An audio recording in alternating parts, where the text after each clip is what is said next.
Les dirigeants mondiaux ont lancé un appel urgent à la désescalade de la situation au Moyen-Orient, où Israël et l'Iran échangent des roquettes et des bombes depuis déjà 3 jours. Les attaques israéliennes contre les installations nucléaires iraniennes établissent un précédent dangereux, a déclaré le ministre des Affaires étrangères de la Chine dans une réaction.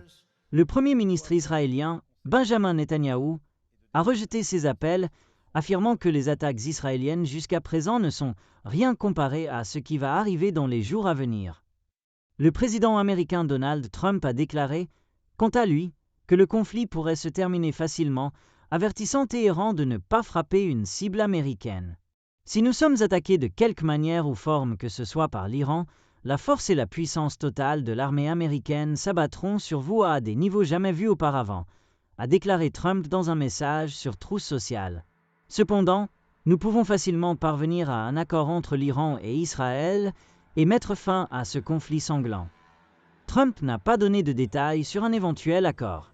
Israël, le seul État doté d'armes nucléaires au Moyen-Orient, bien que non officiellement déclaré, a déclaré avoir lancé l'attaque pour empêcher l'Iran de développer une arme nucléaire. L'Iran et Israël sont des ennemis régionaux depuis des décennies.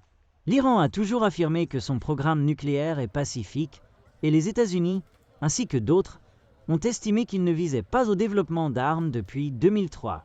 Cependant, l'Iran a enrichi des quantités croissantes d'uranium à des niveaux proches de ceux des armes, et on pense qu'il pourrait développer plusieurs armes en quelques mois s'il le souhaite. L'Agence internationale de l'énergie atomique de l'ONU a condamné l'Iran la semaine dernière pour ne pas avoir respecté ses obligations.